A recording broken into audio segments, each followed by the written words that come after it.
আসসালামু আলাইকুম সবাইকে।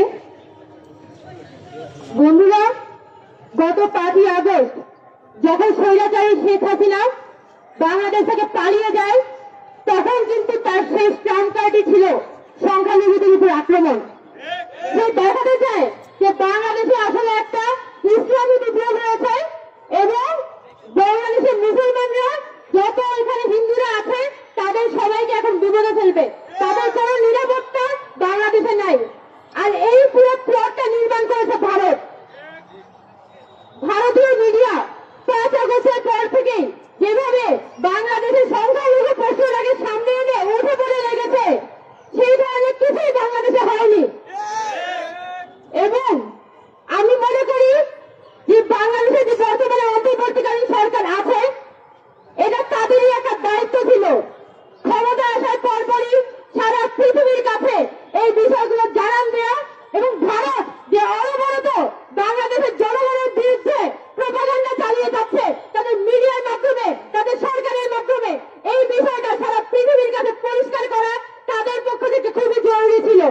কিন্তু সরকার তারা কিন্তু একটা দুর্বল অবস্থান দেখিয়েছিল। তারা বারবার ভারতকে ছাড় দিতে চাচ্ছিল। এখনো পর্যন্ত আওয়ামী লীগের যারা দেশের মধ্যে রয়ে গেছে তাদের কোনো ধরনের বিচার হয় নাই। এখনো পর্যন্ত তাদেরকে গ্রেফতার করা হয় নাই। যদি আজকে তাদেরকে গ্রেফতার করা হয়তো তাহলে আজীবন আসিরের লোক কিভাবে করে ইসলামের পিছনে কলকাঠি নাড়ে? তাদের তো এখন জেলখানায় থাকার কথা ছিল। এই জায়গা সরকারের এই জায়গাগুলোতে গুরুত্ব দিতে হবে। আমি বাংলাদেশে কিন্তু সংখ্যালঘু প্রশ্ন অত্যন্ত সেন্সিটিভ একটা কোয়েশ্চেন এবং এইটাকে কেন্দ্র করেই কিন্তু আওয়ামী লীগ খেলতে চায়। সে হয়তো আওয়ামী লীগ ক্ষমতায় নাই, কিন্তু তার এই সংখ্যালঘু কাজ সে আজীবন খেলে যাবে। আমাদের রাজনীতিতে আমাদের সবসময় এই বিষয়টা নিয়ে সতর্ক থাকতে হবে যাতে কোনোভাবে ভারত বা আওয়ামী লীগ এই সংখ্যালঘু প্রশ্ন নিয়ে রাজনীতি করতে না পারে। এই জায়গা থেকে গতকালকে যে হামলাটি হয়েছিল, গতকালকে যেভাবে করে ইসলামের পক্ষ থেকে এখানে গায়ে পড়ে এখানে হামলা করা হয়, গায়ে পড়ে এখানে ঝগড়া লাগানোর মতো, ওই যে থাকে না গ্রাম বাংলায় মানে ঘরের ভিতরে গিয়ে ঝগড়া করা। বাংলাদেশের মানুষ ইনহেরেন্টলি আমরা শান্তিপ্রিয় মানুষ। আমরা শুধু গিয়ে ঝগড়া বিবাদ পছন্দ করি না। কিন্তু যেভাবে দিনের পর দিন মানুষকে উস্কে দেওয়া হচ্ছে, এখানে রীতিমতো একটা সংখ্যালঘু তত্ত্ব দিয়ে এখানে মানুষকে ডিভাইডেড করার চেষ্টা করা হচ্ছে। এই তত্ত্ব বাংলাদেশের মানুষ পছন্দ করে না, বাংলাদেশের মানুষ এই তত্ত্ব খায় না। এবং সেটারই প্রমাণ গতকালকে যখন ভারতের পক্ষ থেকে, আওয়ামী লীগের পক্ষ থেকে বারবার চেষ্টা করা হচ্ছিল এখানে মানুষকে উস্কে দিতে, মানুষের মধ্যে বিরোধ তৈরি করতে, ওই সময় পর্যন্ত সাধারণ মানুষ বলে যাচ্ছে যে আমরা ঐক্য চাই, আমরা কোনো সহিংসতা চাই না।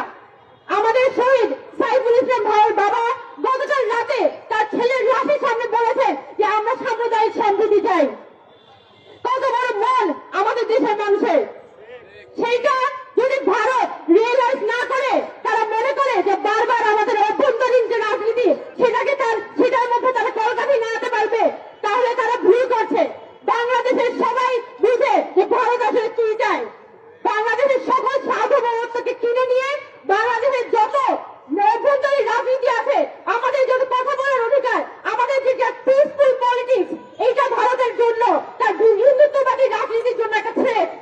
ভারত চায় বাংলাদেশের মধ্যে একটা কথিত ইসলামী বিপ্লব দেখাইতে, যে ইসলামী বিপ্লবের মাধ্যমে যে ভারতে তার হিন্দুত্ববাদী এজেন্ডা বাস্তবায়ন করবে। তো আমাদের সকলকে, আমাদের সাধারণ মানুষকে, আমাদের বাংলাদেশের মানুষকে ঐক্যবদ্ধ থাকতে হবে। 5 আগস্ট যখন শেখ হাসিনা চেষ্টা করেছিল শেষবারের মতো সংখ্যালঘুদের উপর আক্রমণকে দেখিয়ে সারা পৃথিবীব্যাপী একটা আলোড়ন তৈরি করতে, তখনও কিন্তু আমাদের সাধারণ মানুষ এখানে মন্দির পাহারা দিয়েছে। আমাদের যে সনাতন ভাই বোনরা আছে তাদের এলাকাগুলো পাহারা দিয়েছে। এটাই বোঝায় যে আমাদের সাধারণ মানুষ আর সেই কমিউনাল পলিটিক্সে ফেরত যেতে চায় না। ওই ধর্মের নামে রাজনীতি এই দেশের মানুষ আর চায় না। যেটা চায়